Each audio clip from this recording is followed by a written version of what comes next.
Heavily armed riot police deployed in potential election flashpoints in Zimbabwe, and PRASA to ask the National Treasury for more money to buy new train coaches. I'm Richard Brooks. Heavily armed riot police have been deployed in potential election flashpoints in Zimbabwe. That's ahead of today's poll. Radio Zimbabwe says trucks of police are patrolling in Harare townships and some provinces. The showdown between President Robert Mugabe and Prime Minister Morgan Tsvangirai remains too close to call. 6.4 million Zimbabweans are eligible to vote. Mahlatsi Gallans has more. Compared to 2008, so far it has been a largely peaceful run-up to today. However, fears of a disputed election remain as opposition parties are yet to receive the voters' roll, a violation of the Electoral Act.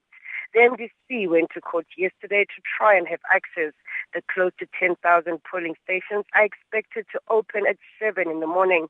The election is fiercely contested. Whoever wins needs 50 plus 1% to avoid a presidential runoff. By law, results of the presidential race should be released 5 days after the elections.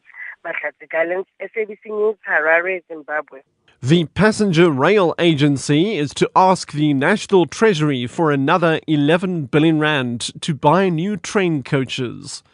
PRASA CEO Lucky Montana has told the Public Services Select Committee negotiations with the preferred bidder, the Alstom-led Gibela Consortium, to build new trains have been concluded, and the PRASA board needs to approve the tender by today.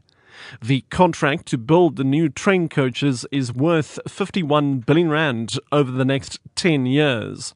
Treasury has only approved 40 billion rand. Montana says a new plant will be built on Gauteng's East Rand to assemble the coaches. These are not things that we are going to import. It will be trains that are built in South Africa. This plant is aimed at employing over 8,800 people.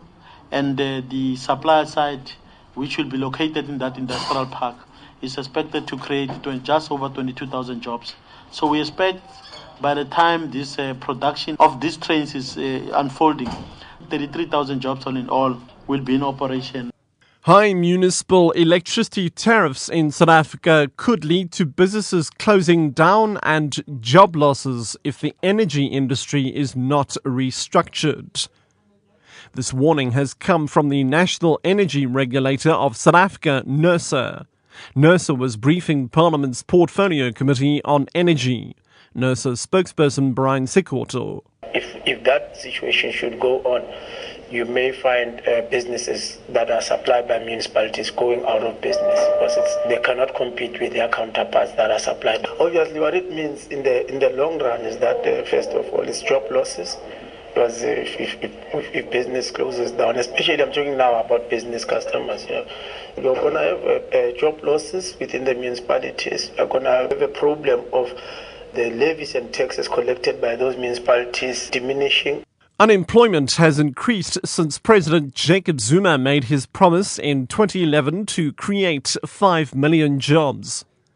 Commenting on the latest unemployment figures released by Stats SA, the DA's MP Tim Harris says there are more unemployed South Africans now than there have ever been in the history of the Labour Force survey. He says what is needed is strong leadership, policy certainty, and a commitment by government to the implementation of the National Development Plan to reform the economy. The number of unemployed increased to 4.7 million, or 25.6% of the workforce in the second quarter.